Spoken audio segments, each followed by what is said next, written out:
liberty and justice for all. Good.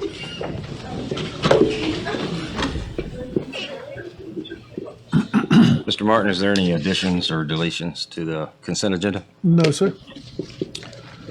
Not having any, can I get a motion to accept the consent agenda? So moved. Second. Motion by Commissioner Highslope, second. Commissioner Molly.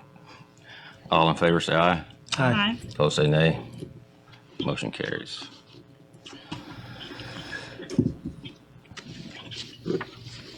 This time we'll open the floor up for any citizen comments.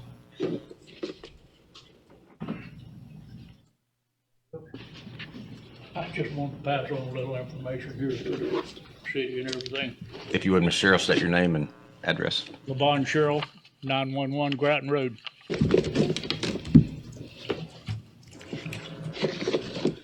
I'd like to pass on some information about Lake Okeechobee. It's a little about this fishing program that I've been a part of now for 45 years. The program was implemented by FWC, Fish and Wildlife Commission, in 1977 to benefit Lake Okeechobee. From the beginning in 1977, some species of fish were overpopulated and their growth rate was stunted and very poor, according to FWC biologists. This fishing program provided FWC with a tool to use to regulate some of the overpopulated species of fish and allow for a much stronger growth rate. At the same time, it also removed other things from the lake, such as phosphorus and nutrients and nitrogen, which was also good for the lake. This tool is the commercial fisherman and is also being used in other lakes in the state of Florida.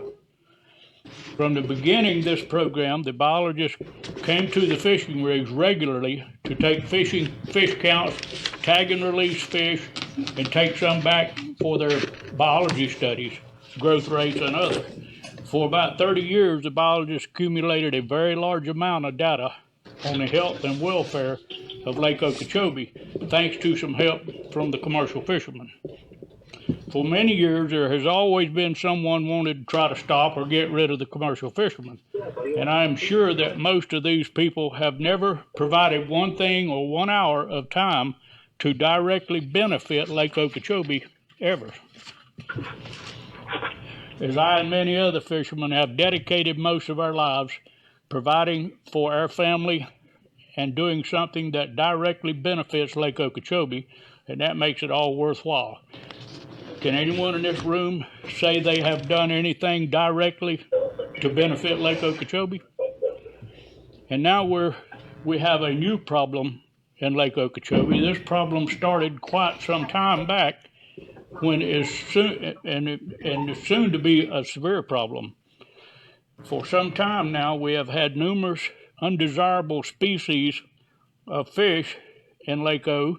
These fish are tilapia, Mayan cichlid, and Picossamus.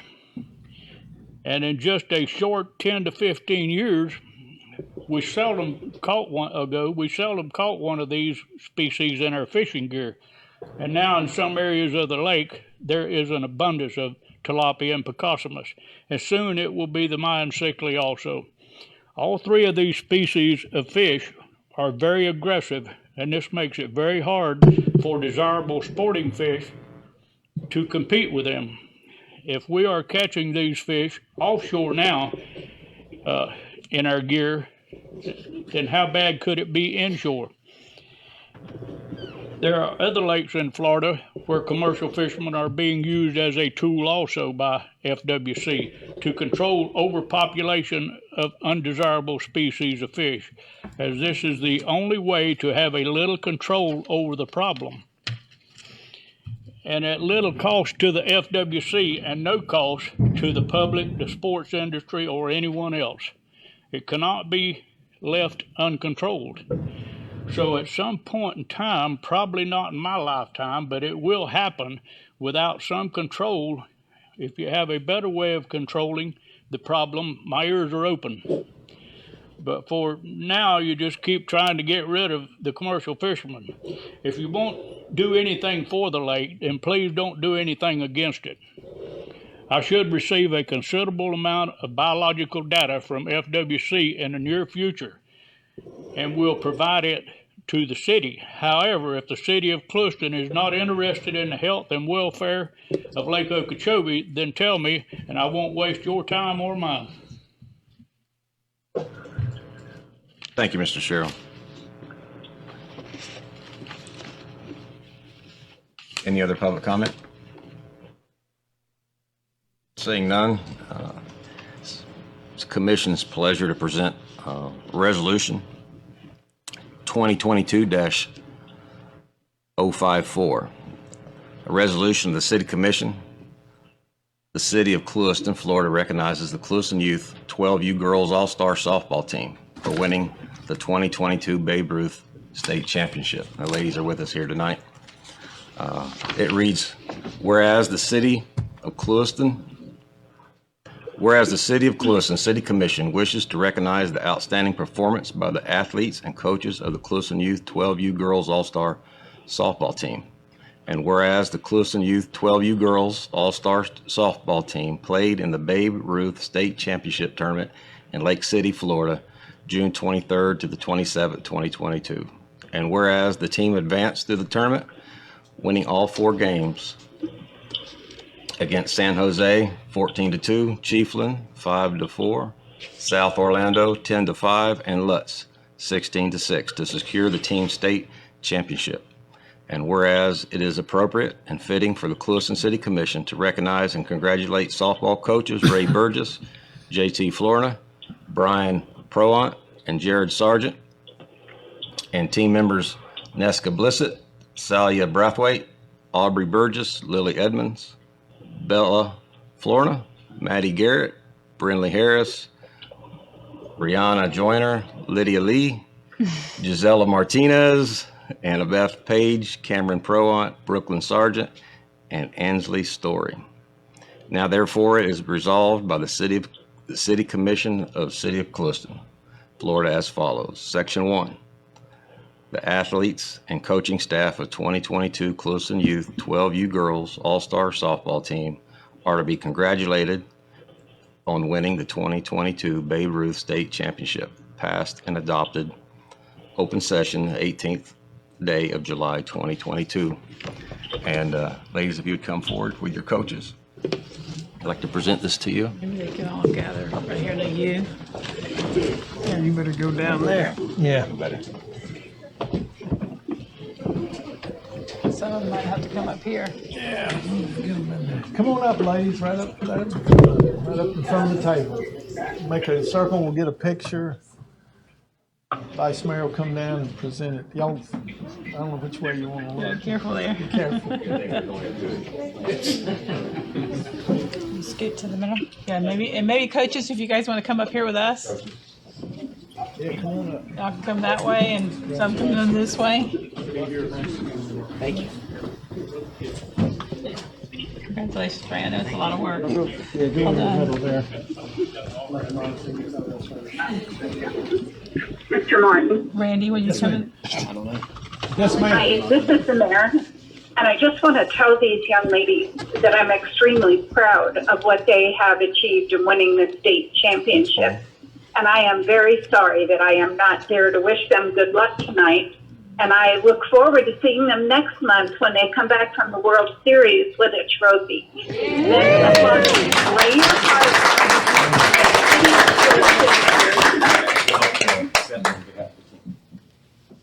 All right, if y'all make room for him so y'all can take You're covering up, yeah. Wait, Greg's gonna come back up here. All right, everybody smile. Say win, win, win.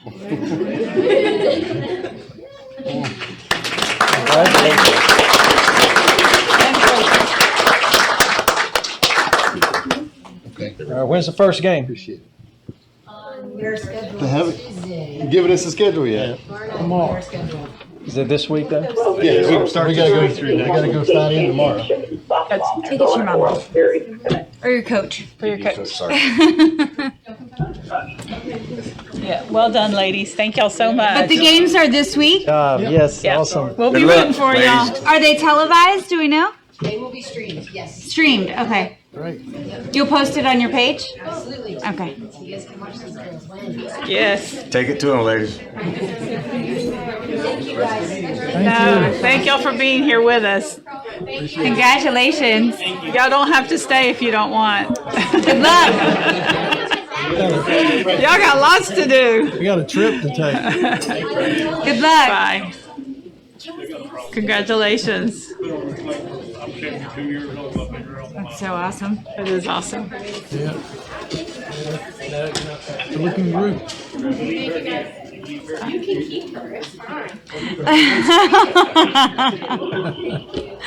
Bye. Thank you guys. Bye. Wow, that's great. That's fabulous. Thank y'all. Very welcome. Thank Good y'all. luck. Good stuff. How fun. Next order of business, we have a financial presentation of the audit for fiscal year 2021 from Malden and Jenkins representative. Yeah, good. Mr. Mayor, Vice Mayor, I'd love for Sherry to introduce Daniel and make a comment and then have him come up. I'm sorry. I think the softball team forgot me. Sherry Howell, Finance. I want to introduce Daniel Anderson with Malden and Jenkins. They have done the city's audit for the past 3 years. It's been a positive experience on my part. Going forward, I hope it continues. Thank you. Thank you, Sherry. Thanks, Sherry. Good evening, Madam Mayor, Vice Mayor, Commissioners. I'm sorry that the audience, I thought they were all coming for me. Apparently they're not as excited about the audit results as they are winning the state championship in softball. So that's great for them. As Sherry mentioned, my name is Daniel Anderson. I'm a director with Malden and Jenkins, and I was responsible for the day-to-day activities for the city's 2021 fiscal year and audit. I've got a brief presentation here this evening to go over those audit results with you. And at the conclusion, I'd be happy to answer any questions that you might have. You should have 2 documents in your agenda packet. One is the financial statements themselves, and the second is a separate document that we issue at the conclusion of the audit called the Auditor's Discussion and Analysis. My presentation is going to center kind of highlights of that document, and that really has the required communications under governmental auditing standards that we do have with governance. As Sherry mentioned, Malden and Jenkins has served as the city's auditors for 3 years. We are a regional audit organization with 12 offices throughout the Southeast United States, including 2 here in Florida. Your audit was served out of our Bradenton, Florida office location. Our governmental niche is the firm's largest niche, serving over 600 governmental entities now throughout the Southeast, including approximately 150 municipalities, such as the city. Moving to page 4 of that document. The reason we perform an audit, obviously, is to express our opinion on the fairness of the presentation of the financial statements. Page 4 of the auditor's discussion and analysis really just summarizes what you'll find within the audit report. Ultimately, management is responsible for the financial statements and the accounting policies. Our responsibility is to express that opinion based on the procedures that we perform in accordance with governmental auditing standards. We have issued an unmodified opinion, which is the highest form of assurance that we can render. So in our opinion, the financial statements that you have are free from material misstatement. I do want to point out one other thing with respect to the auditor's report. The auditing standards have changed to be in effect for your 2022 fiscal year in audit. So when you look at next year's report, it will look significantly different. It's going to have all of the same information, but due to the change in auditing standards, that report will just be presented differently. So I wanted to point that out. Moving to page 5, if you flip to the back of the financial statements, there are 4 additional reports that we issue. The first one is what we refer to as the Yellow Book report, which is our report on controls and compliance over controls with respect to laws, rules, and regulations. This is a negative assurance report, so we don't issue an opinion on this. We just point out things if we've noted any findings, and we're happy to report that we have no findings of significant deficiencies or material weaknesses that would be presented within that Yellow Book report. The second report is a single audit report. We performed a single audit over 1 major federal and 1 major state program. And obviously, with respect to that, we want to test the city's compliance and their internal controls over compliance with respect to those major programs that we tested. There are no issues that we noted within the single audit report either. The third one is the independent auditor's management letter, and this is with respect to the rules of the Auditor General and the city's compliance with that. This is where we do have one management letter comment identified, which I'll talk about here in a second, but you'll note that within the independent auditor's management letter. The last one is what we call the independent accountant's report, and this is an examination that we perform over the city's compliance with the investment of public funds, and I'm happy to report that there were no findings or issues noted within that report. Moving on to the required communications that I mentioned, as I said before, the accounting policies are responsibility of management and governance. Management's also responsible for any judgments and estimates within the financial statements. We've evaluated those, noting no significant issues or deficiencies with respect to those. There were no significant issues encountered in performing the audit. We did have a few audit adjustments that were posted. However, they were not significant enough in nature to warrant being considered a significant deficiency or a material weakness. There were no uncorrected misstatements where we proposed an adjustment and management elected not to post it. We had no disagreements with management over the application of any accounting policies or procedures. At the conclusion of the audit, we obtained written representations from management over the information provided to us. We are not aware of management's consultation with any other accountants or what we refer to as opinion shopping. And then lastly, Malden and Jenkins is independent with respect to the city. So I mentioned previously we did have one management letter comment, which isn't a finding of a material weakness or a significant deficiency. However, we did note that there were some significant interfund balances due between several of the funds. And this is a comment that we had previously, and we recommended that management implement a pooled cash system, which we feel would help this interfund activity go away. In performing the audit, we noted that management has implemented the pooled cash system. It is a very long process that it takes. So essentially, management's done everything that they've needed to. They just need to post some entries during fiscal year 2022 to kind of true up some of those interfund balances, and we expect them to do that. So this is something that we really feel has already been corrected. It's just the process took so long, and those balances were still outstanding at the end of the year, which warranted the repeat management letter comment. So that's the conclusion of the presentation that I have. I'm happy to answer any questions that you have about the auditor's discussion and analysis, the audit process itself, or the financial statements themselves at this time. Daniel, thank you. I know you took some time to explain some things to me. I wanted to make sure I went over them, and I appreciate you doing that. And I am so glad that staff, with last year's comment report, that they've corrected it, and it'll be cleared. You know, it's cleared up this year. And just thank you. Thank you for the work that you've done over the past 3 years for the city of Clewiston. Thank you. And I do want to commend Sherry and her team because they've been a pleasure to work with. They've provided us all the information that we requested in a timely manner. And, you know, it's just been a very good working relationship that I feel that we've had with them. Thank you so much. Any other questions or comments? Thank you. Thank you guys very much. Have a great evening. Thank you. Thanks, Danny. Thanks for coming down. Safe travels home. I know I'm still pretty new to this, but I think that's got to be pretty good, huh? Excellent.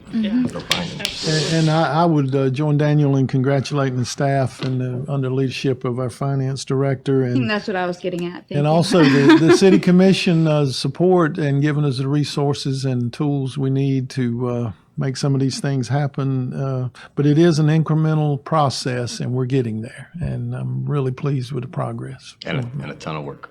Yes. Well done, Sherry. Okay. Thank you, Sherry. Next, we have Resolution 2022-55. A little background history. As a national step in the budget process each year, the city is statutorily required to take certain actions within specified timeframes to comply. This agenda item recommendation satisfies the legal requirements. Since the commission is scheduled to have a workshop meeting on July 25th, including budget information. Also enclosed is a budget overview that will be discussed in more detail at the workshop in the budget process. But this action sets the maximum level which can be considered. Resolution number 2022-055 approves the completed forms the city will include in Step 2 of the Florida Department of Revenue Truth and Millage Rate, otherwise known as TRIM process. This step must be completed by August 4th. And I will read the resolution by title.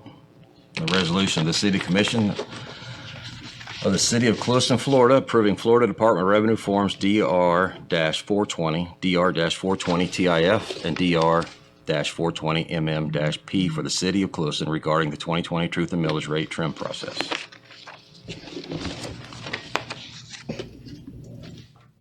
Motion to recommendation to approve. I'll make a motion. Motion made by Commissioner Highslope, seconded by Commissioner Pittman. Any discussion? Yeah, I'd like Sherry just to comment on it and get her thoughts about. Yes, we have the forms that we use. It's called the truth in millage. It's a process that is between the property appraiser's office, the city or the taxing entity, and the Florida Department of Revenue. So it's an electronic process where it begins approximately July 1st of every year, where the property appraiser certifies the taxable value, and they deliver that to the authority. And then we have 35 days approximately, or before August the 4th, to turn around and set the millage, the ad valorem information. So these forms, which are the DR-420, the DR-420 TIF, the TIF forms that we call it, those are for redevelopment agencies. The city has two of them, Clewiston Redevelopment Agency and the expansion. And what these TIF forms do, they set the portion of the taxable value. They designate what portion of that would be dedicated for those areas. And for the tax incremental funding, which is to control the blight in those areas. So those two forms, those are for the portion, the taxable value for that. And then it also sets the current proposed millage rate, and once these forms are returned, you can go down, but you cannot go up in your millage rate. And it also sets the rolled back rate. The date, time, and the meeting place of the tentative budget hearing is also set with the Form DR-420. So once we return that, that also gives the information of when our tentative budget hearing will be. What staff has asked for, the taxable value this year is $316,012,339. That's about a 10.5% increase over the previous years, which was $286,105,670, with approximately 1.5% of that being because of new construction. The current millage rate is at 6.5314 mils, and with this information, it generates approximately $2,064,003. With 1 mil equivalent to $316,012. Our current operating budget, our bare bones for the city, is about $7,280,000. That's with no capital improvement or anything like that. So that's what we're dealing with this year, and staff has asked or has recommended that we set our proposed millage rate, the one at the current millage rate, that we leave it at the 6.5314 mils, because we have some budget, just as everybody else is dealing with, some considerations that we have to deal with. Part of them are due to the increases that everybody has felt, like your fuel. We've got like a 15% increase in the cost of our fuel since June over the past year. The cost of living increase, it's CPI is 6.7%. And then we have some increases in our insurance premiums, which are anywhere from 10 to 13% that we're going to realize. So with that in mind, and also there are COLAs, cost of living increases for employees, that we would also like to consider. And within that, we're working with the state mandate that everybody knows that the state has increased their minimum wage to $15. So you have a certain period of time. That's until 2026. So as of 2022, the minimum wage will increase to $11 as of, I believe, like October 1st. So we're trying to have considerations for that, work together with a cost of living increase that would take into account the $11 as well. And then we have some unfunded mandates that we are talking about more and more as our dealing with our stormwater, our water quality. We've been, or staff, with Mr. Martin's leadership, we've been very aggressive with going after grants. We've got a water quality grant on Ventura that we're doing currently, but we're seeing a lot of expenses due to stormwater that we'll have to take into consideration as well. So those are some of the considerations that we'll be talking about going further into the budget process. Any other discussion? Resolution 2022-055 has been properly moved and seconded. All in favor, say aye. Aye. Opposed, say nay. Motion carries. And again, as noted in the information you read, Mr. Vice Mayor and Commission, on Monday, we'll delve into some of the particulars of the upcoming budget cycle and process and some of the impacts that we already are aware of. And to the extent we have the information from the state, more will come, as you know, over the next several weeks. But it will be an interesting year, and thank you for this action tonight, sort of kick off the process. Unless you have questions, we'll see you on Monday to further deal with this topic, and Sherry's been working hard to prepare us for that. And we'll send out the additional information this week, later in the week. Thank you, Mr. Manager. Next is ordinance number 2022-09. It's the first reading. Designates account signatories for the purposes of dispersing city monies from the city depositories. Any public comment? Seeing none. Background. Ordinance number 2022-09 designates account signatories for the purpose of dispersing city monies from the city depositories. I will read the ordinance by title. An ordinance of the City Commission of the City of Clewiston, Florida, amending the Clewiston Code of Ordinances, Chapter 2, Administration, Article 1, in general, creating Section 2-3, account signatories, providing for inclusion in the Code of Ordinances, conflict, severability, providing for an effective date. Whereas the City Commission of the City of Clewiston, Florida, finds that it is necessary for the proper administration of the city to designate an account signatory process in accordance with the city charter. And as you know, the commission discussed this and authorized the attorney to prepare this ordinance, so he'll defer to him for any questions on the structure of the ordinance, but I think it follows the recommendation that management had to update this area of the code that has been out of date for or long ago established, some of which references even had specific names that have changed. So we definitely need an update, and we used several other cities as examples in coming up with Sherry's recommendation on the pecking order, if you will, for how we would follow it with this resolution. So I'll defer to the attorney if he's got any comments. I have no comments other than Sherry did a fantastic job of doing research on a couple other comparable statutes, ordinances, and I think this is a winner and probably should be in the code. And of course, it requires two readings, so this will be back the next time if you agree tonight, and it can be further tweaked if necessary, and then adopted and implemented going forward in the code. Make a motion to approve ordinance number 22-09. Second. Motion made by Commissioner Gardner, second by Heislow. Any further discussion? All in favor say aye. Aye. Opposed say nay. Aye. Motion carries.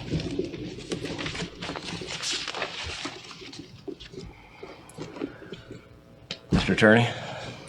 Well, I know all of you are probably so excited now. The moment you've all been waiting for. The last year I entertained you all with the 2021 legislative update, so I figured I would keep the tradition alive. That was a lot of good news that year. Yeah, I'm going to keep this really brief. I promise I'm not going to go through each of these.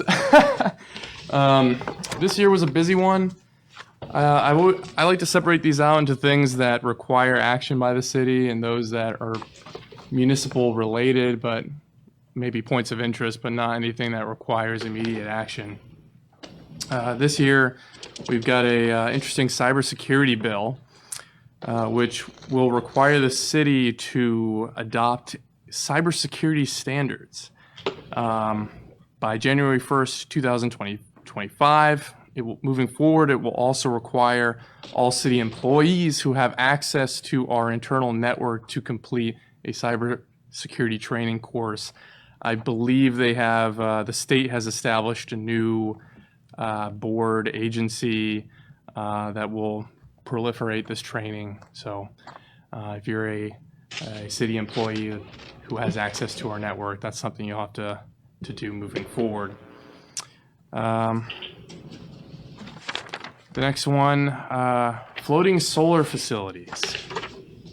This bill, HB 1411, requires local governments to allow solar facilities as a permitted use within appropriate land use categories. So this is something that I will be working with city staff moving forward on to take a look at our land development regulations to see if and where they will have to be amended to include that. A couple other things, highlights of this session. One of these, business damages against local governments, CS for SB 620. This was kind of a scary bill, which would have created a new cause of actions against local governments if any law enacted by the government reduced any business's profit by 15% or more. This bill was vetoed by the governor on June 24th. There was a Florida Tax Watch estimated that had this bill gone forward, it would have cost local governments upwards of $900 million in litigation. Been horrible for every city. I agree. That one, I would say, fortunately, was vetoed. What follows on this is the remaining bills that reference local governments. I'll leave those to you to read at your leisure, should you wish to. And that's all I have this year. Any more hits on home rule? Well, there's a few in here that require changes, but nothing as serious as last year. I don't think there was some big hits last year. All right. That's all I have for you. Thank you, Mr. Brenberg. Thank you. Mr. Martin, do you have any department heads that have activity reports you'd like to? No, none that I highlight.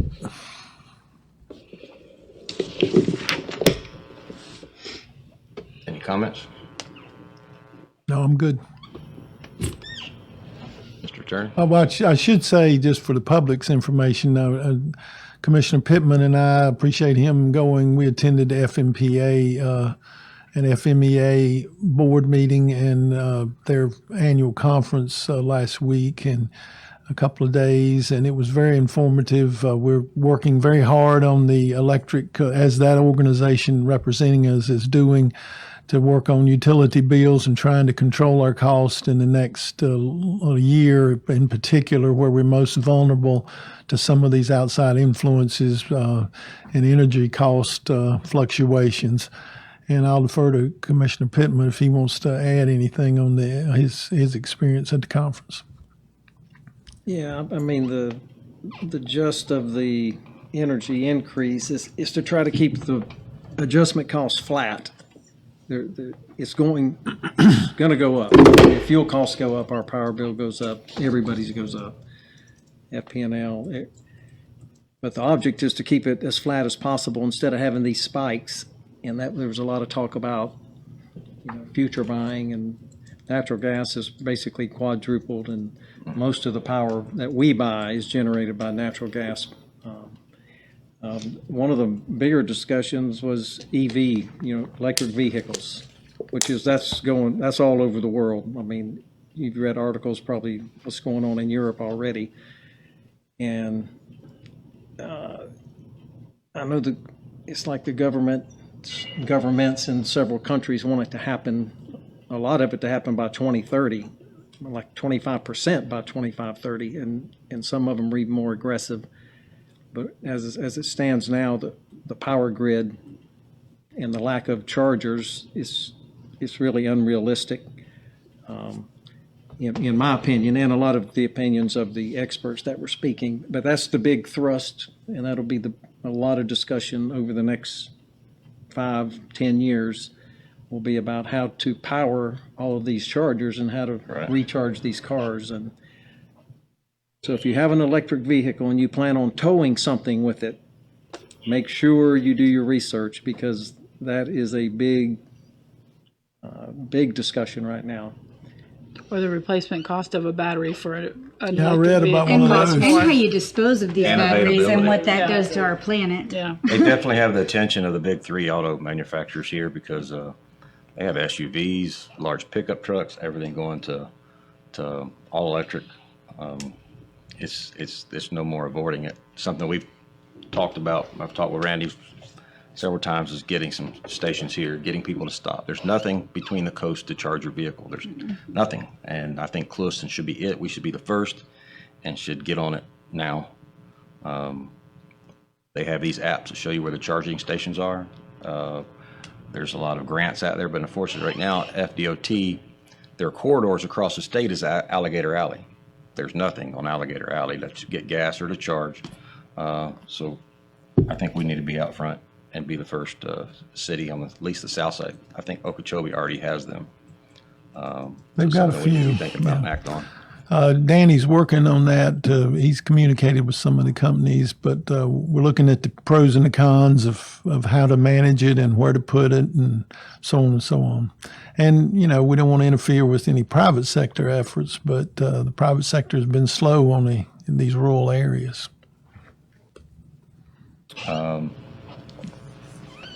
But that's all I have, Mr. Vice Mayor. Commissioner comments, we'll start with No, I think awesome job by Sherry and her gang over there. And you guys have probably been approached also by the Girls League about a donation from the city, and I would like us to consider, it doesn't have to be a huge amount, but just as an act of good faith, maybe donating to their cause of going to the World Championship. You heard they don't know the schedule yet, but they do play this week at some point. And there was a lot of requirements from this league about uniforms, and I think they had to all have new uniforms, and they have to stay in hotels at the location. And just a lot of requirements, which I understand. That's part of it. So I'd like to make a motion to make a donation of $250 to that organization. I don't know who the point person is, but specifically for I second that motion. but specifically for the girls, the exact Babe Ruth U12 League. Yeah. And I think it's great that we want to help. The only concern I have is that we're going to set a precedence in doing, and maybe there's not going to be any state champions. But what I'd like to see, if we're going to do that, is that we get an accounting from them and all the private businesses that have already donated to see if they have a shortfall.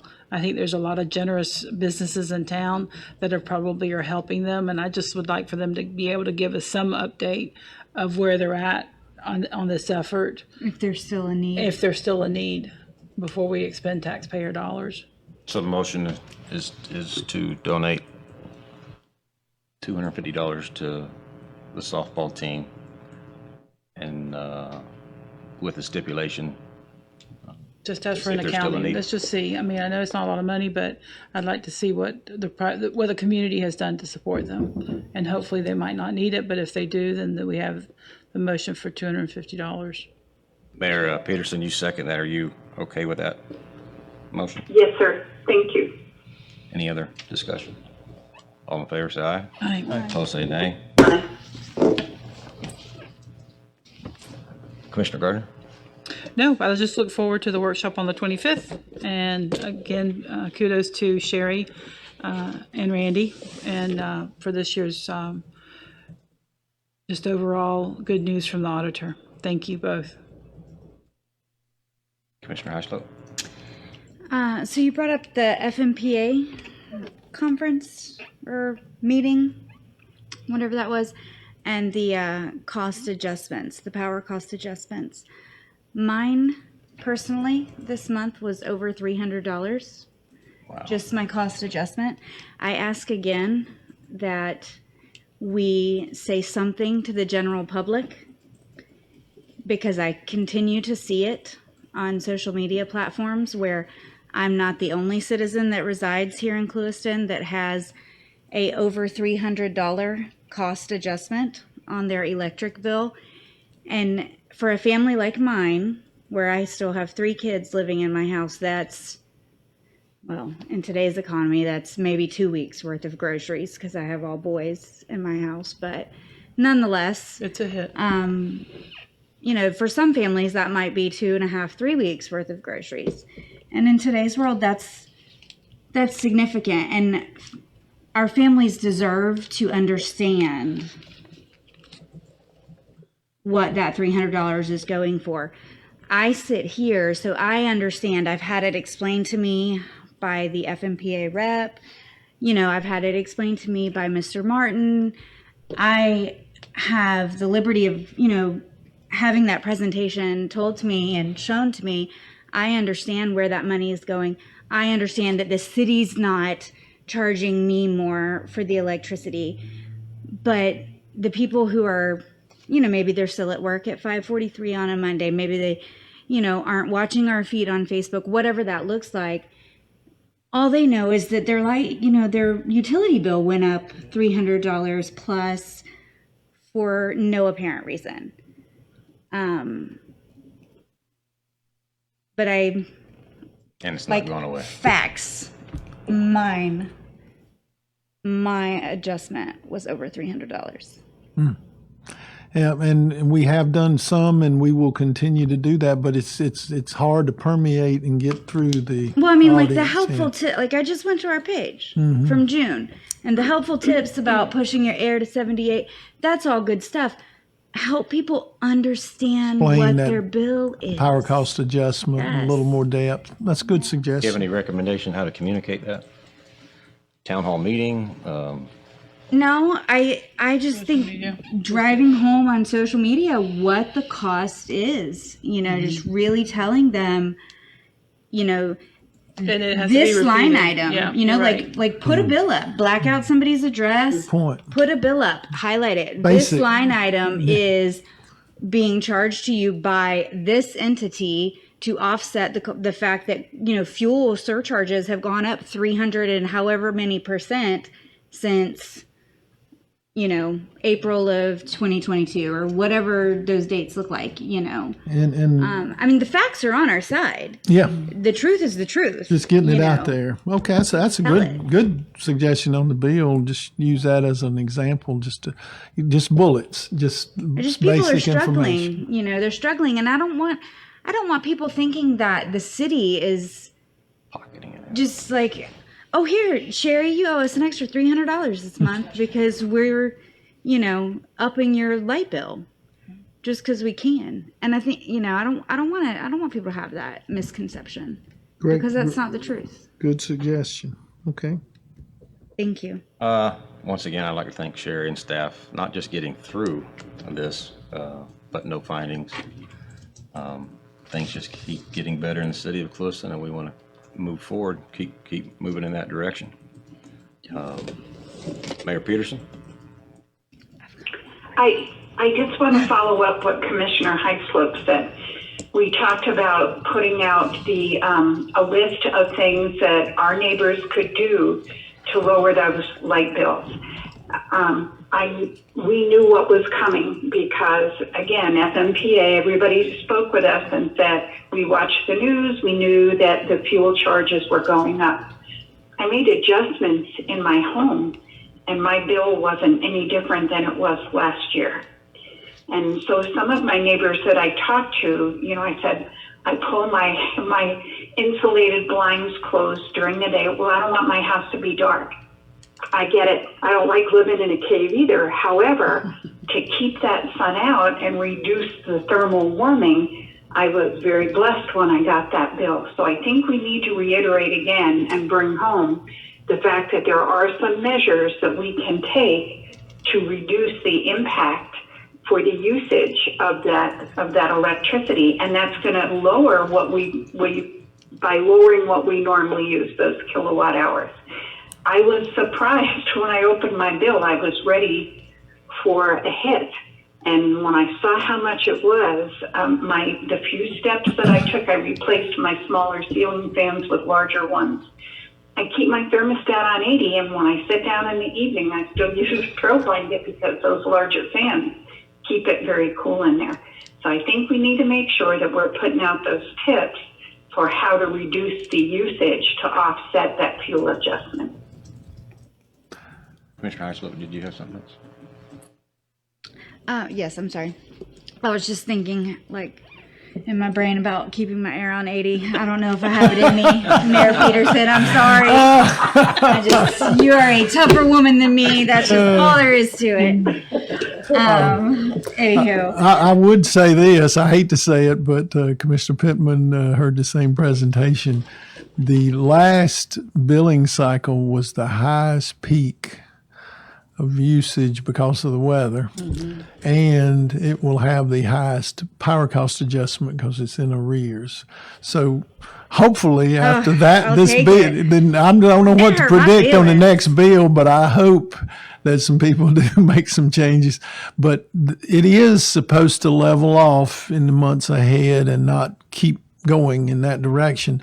But the FMPA, as it was described at our last meeting, is taking some steps to cap it, if you will, by pre-buying. And that's, aggressive, but the board of directors, some of them remember, and Commissioner Pittman and I sat there and he refreshed my memory on what happened here back in 2008 and the end of that decade. When FMPA under prior leadership made some aggressive buying of that nature, and it ended up biting them because they went so deep in terms of that they ended up, and the price went down quicker than they could go down with their rates. So they got some criticism for that. So this current board has taken a more conservative approach than that effort of limiting the advance purchases to 50% of the power purchases. And I think that's going to protect us on that end. But in doing so, we're accepting a rate higher than we're accustomed to for the next 8 to 14 months. And then we will see a decline, is what their focuses are showing now based on these prior purchases. Well, and even if we see things start to level off, I think that's just kind of gravy, and I think it would be a welcome change to anybody who lives, here in Clewiston, but just communicating is key. Explaining it. And we can't lose in doing that to the people who disagree. live in our community. I think we've got to keep explaining it, because to permeate and enough people understand it that they begin to believe it. Well, and it just should be the standard that we set for the city as a whole. Good point. On any issue, But last week we did also we had a downtown revitalization meeting with economic development, with Keitha Daniels, Hendry County Economic Development, and a downtown strategic planning group. And that went well. And we look forward to kind of growing that effort and bringing it a little more public when the time is right. Good. Any other comments? Just a note, I won't be here Monday, so maybe I can get with you and or Sherry this week before. Be glad to. And go over kind of your presentation on Monday. We'll make it happen. No other comments? We need one more motion. So moved. Second. This meeting is adjourned. Adjourned.